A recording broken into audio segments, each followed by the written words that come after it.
Okay mga ka-GoPro, mga kapadyak din. Bale, ito yung aking GoPro Hero 7 Black. Ayan. Bale, may problema po kasi to. Ayan, kaya ako siya iba-vlog ngayon. Ayan, yung una, yung nabili ko lang to ay mayroong Ghost Touch. Mura ko lang siya nabili kaya hindi ko na rin kinumplain doon sa nabilihan ko po. Ayan, tapos ito yung battery. Insert natin. Medyo matagal ko na rin hindi siya nagamit kasi yun nga, mayroong problema sa screen. Ngayon lumala na lalo yung problema. Yan. Ngayon hindi ko siya makakonect sa gamit ko na phone, which is itong Samsung na ginagamit ko ngayon. Kasi nakakonect po ito sa cellphone na na-snatch sa akin, yung Redmi Note 9 Pro. Tapos di ko ngayon makita yung wifi password nito. Nakalimutan ko. Ang alam ko kasi nasa connection yan. Lagay sa connection, ayaw niya pindot. Ito yung yung dati niyang problema. Ngayon, di ko ma-connect sa cellphone para makapag-recording ako kasi hindi ko nga makuha yung password. Mga ka-GoPro, no? Ngayon, bubuksan po natin 'to. Dumating na kasi yung yung in-order ko po na LCD sa Lazada. Itong digitizer. Yan. I-unbox po natin 'yan. Tapos ipapalitan natin 'to. Ngayon wala akong heat gun or heat blower para matanggal natin yung adhesive nitong pinaka-digitizer niya po para matanggal siya dito sa pinaka-case. Gagawa natin siya ng paraan. Titignan ko kung effective yung naisip ko po. Papakita ko rin po sa inyo. Bali, nag-prepare tayo dito ng mga tools. Yan. Meron tayong mga pangbukas. Tapos, yan. Meron din tayong mga chani. Tapos, iba't ibang klase na screw po, no? Para hindi tayo mabitin sa pag-aayos. At syempre, meron tayong adhesive dito. Yan. Yung malaki na yung in-order ko kasi may mga nire-repair din akong cellphone. Yan, pati magagamit natin to mga kapadyak sa future use. Simulan na po natin, kalasin. Yan. Time-lapse po natin.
Yan, okay mga ka-GoPro po, no? Nabaklas na po natin itong pinaka front, itong motherboard ng GoPro po natin. Bale, maingat po nating binaklas yung mga flex. Yung mga flex lang po na nakakabit dito sa case. Yung mga nandito sa camera, hindi na po natin need na baklasin po yan. Kasi ang ating papalitan lang po ay yung digitizer. Medyo nahirapan tayo sa pagtanggal po nitong pinakalagay ng battery. Yan, meron din po siyang snap power connector. Tapos, ito lang yung sa LCD. Itong dalawang nasa kaliwa to, para to dito sa sa may GoPro control na po to. Tanggalin na natin to para hindi tayo malito.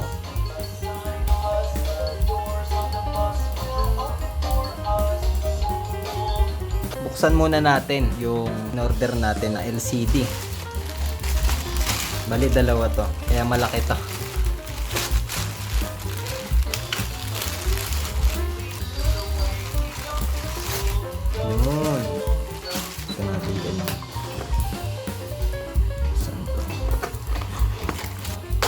Yan, safe na safe yung pagkakabalot po ng mga GoPro. Tapos nakabalot din sa bubble wrap. Yan, ito po siya, oh. Yan. Sana compatible, sana pareho.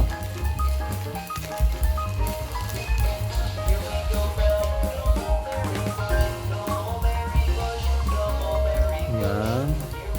Yan, meron naman siyang may plastic. Kinabahan ako. Puro gas-gas. Yung pala merong balot po. Tapos yan. Yun yung niya. Flex. Yung or ribbon na tinatawag. Mukhang parehas naman siya sa sa flex na nakalabas dito. Parehas naman po sila.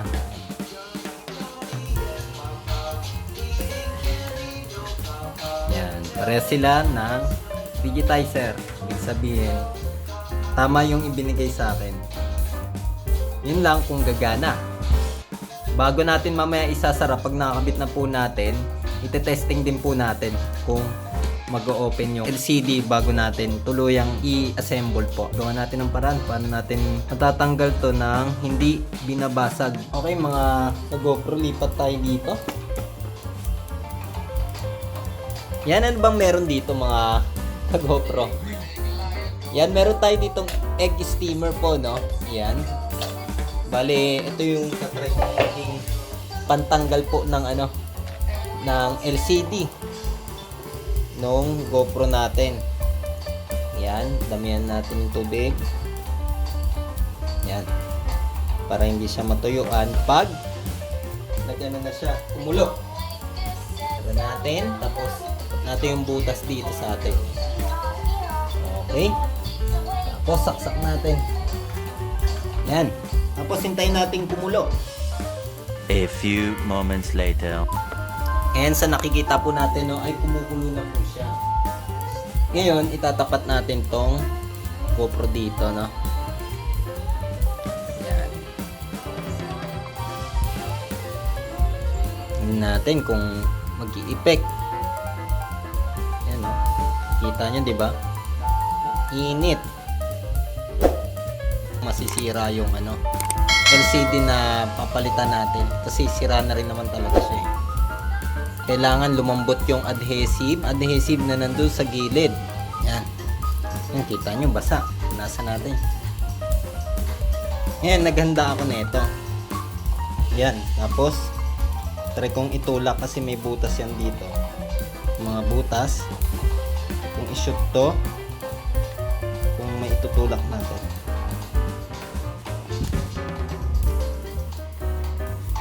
Tapos alin tong gamit natin.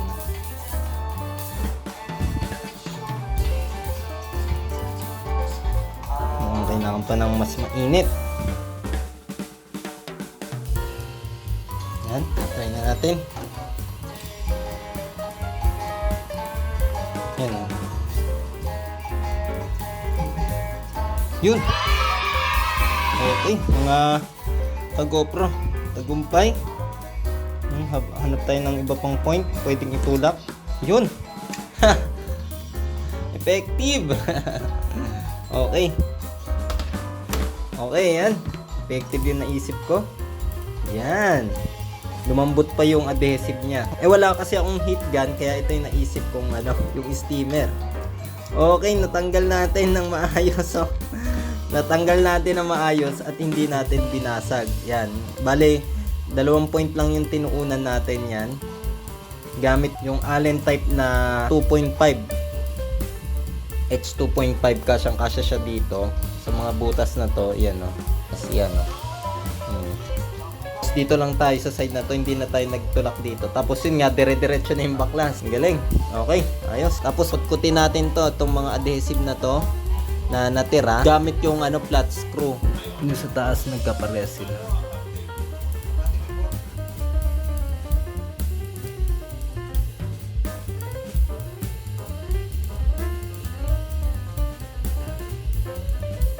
Alright mga ka-GoPro, naikabit na po natin yung mga flex, pati yung power source, pati yung LCD. Hindi pa natin nalalagyan ng adhesive, pwede pa siyang matanggal.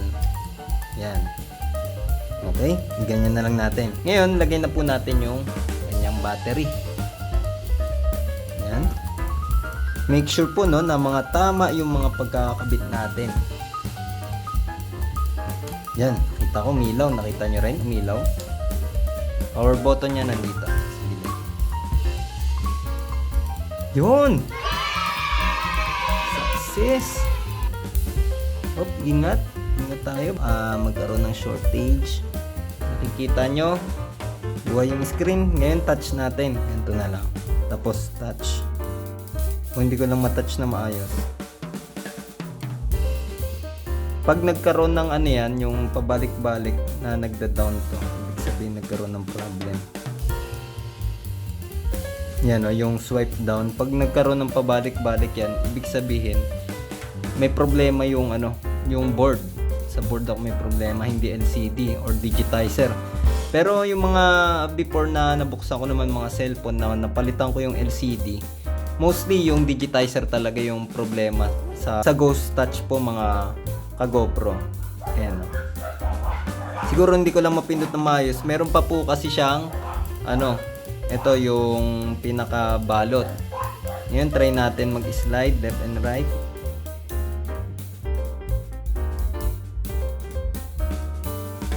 Yan, yung connection, yan makikita ko na yung yung Wi-Fi password. Ay, ito pala yung Wi-Fi password ko. Ang haba pala kaya pala hinuhula-hulaan ko eh. Kala ko napalitan ko yung Wi-Fi password, di naman pala. Okay, wala akong nang pag pinipindot ko yung taas, okay na siya. Unlike yung kanina, ayan yung back. Pag pinindot ko yung back, napipindot na siya.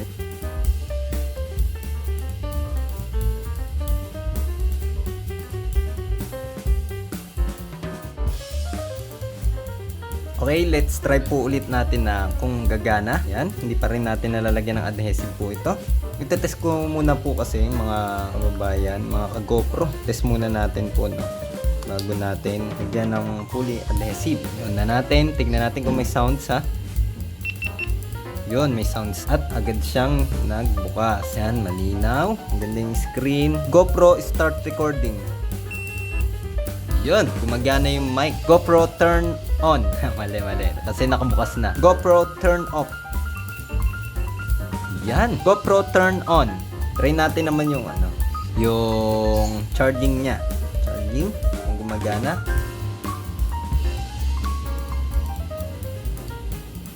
Yan, gumagana siya. Yan, nag-charge siya. Nasolusyonan din yung Ghost Touch. Yung, siyempre, nasira yung LCD. Ibig sabihin yung LCD na talaga yung problema po doon sa Ghost Touch niya. Ayan, napipindot ko na siya kagad doon, yung ibabaw po. Yan, general. Ay, tingnan natin yung sa camera. Nakaano tayo. Super view. Tingnan natin yung wide. Linear. Wide. Super view. Yan.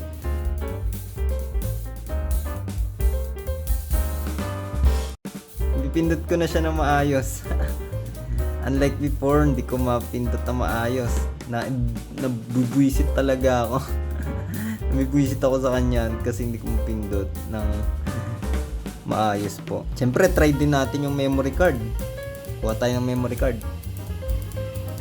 Yan, ito may memory card tayo dito. Try natin insert. Iilaw yan. Iilaw dyan. Yan. Dito yung lumilaw sa unahan. Yan, na-read yung memory card. Yung memory card po natin ay na-read niya. Yan po, no? Tapos try natin mag-recording. GoPro start recording. Yan. Mga ka-GoPro, tignan po natin yung front LCD din po. Yan. Slide. Slide. Yan. Yan yung GoPro natin. Yan. Tapos pwede ko ring i-unlock. Unlike before, talagang nabibwisit talaga ako kasi yung nabili ko to may ghost touch na talaga siya. Hindi ko napansin, kala ko pasmado lang talaga yung nagbenta. Pero mura ko rin naman lang nakuha, 9,000. Yun nga lang, may hidden issue. Tapos meron siyang grounded. Yun yung overheating naman niya. Yun na yung issue ng mga GoPro. GoPro stop recording. Yan. Okay. Okay. Didikitan ko naman po ng adhesive naman to mga kababayan. Yan, nalagyan na po natin ng adhesive, no? Bale, hindi ko na na-videohan. Yan, tapos lalagyan ko ng pressure para lumapat. Mga 1 to 2 minutes. Yan, pinipress natin siya ngayon. Yung chinek ko siya, medyo lapat na. Tapos yan. Tapos ilag mo na lang yung mga madadaganan dun sa ibabaw. Kalasin ulit natin. Kasi hindi flat surface yung ibabaw. At hindi mo rin mahihila yung flex ng LCD po. Hindi mo malalagyan yung pinaka-flex side kung hindi mo kakalasin po ulit lahat yung motherboard kung hindi tatanggalin. Yan, okay. Na-assemble na po ulit natin itong Hero 7 Black po. Yan, na GoPro. Yan po, no? Tapos may mga makikita pa po kayo ditong residue ng adhesive po. Hindi ko pa po siya tatanggalin po kasi nakalagay. Ang best result po ay nasa 48 hours po ayon do sa adhesive para makamtan yung pinaka-higpit ng kanyang pagkakadikit. Naman po ay nailapat po natin mabuti po. Yan, yung pagkakapress po ng 1 to 2 minutes po ay para lumapat po mabuti yung kanyang digitizer dito sa kanyang lagayan po. Tapos buti na lang hindi ko muna tinanggal tong pinaka-protector niya po. Itong pinaka-plastic kasi yun nga madidikitan siya ng adhesive. Ayan, tumigas na siya. Ayan, no. Tapos try po natin i-on. Wow, ayun. Yan, nagbi-blink din. Nag-ano siya kasi yun nga yung memory card hindi siya supported mga ka-GoPro. Hindi supported yung memory card na ginagamit natin. Kaya nagloloko siya. Kasi peke yun yung nakakabit dito. Maganda talaga yung extreme. Mas maganda po. Minsan pag ganyan, pinapatay ko na inuugot ko yung baterya. Yan na. Okay po mga ka-GoPro, no? Ayan. Yung homemade ko, pati yung life hacks ko do sa pagtanggal po ng ng LCD niya talaga yung main dito mga ka-GoPro. Yan yung mga walang heat gun, pwede nyo rin pong gawin yon yung procedure na ginawa ko. Nakita nyo naman po, malinis ang pagkakatanggal po natin. At syempre, prepare kayo ng gamit. Yan, yung adhesive. Yan, tapos mga pang-dikit po. Ay, yung mga screw na kailangan gamitin. Tapos ito, importante yan, mga pambaklas. Yan, syempre yung dahan-dahan na pag-iingat po. Lalo na yung sa mga ribbon, pag-snap po nun. Pati paghigpit ng mga tornilyo. Huwag masyado pong mahigpit kasi masisira yung pinaka-thread or mapuputol yung kinakapitan ng thread or yung ulo ng tornilyo. Baka mapudpod, hindi nyo na mabuksan or mahigpitan sa susunod. Tapos bibilihan ko siya ng bagong baterya, mga ka-GoPro. Yan. Okay. Makakapag-content na ulit ako ng mga sa cycling.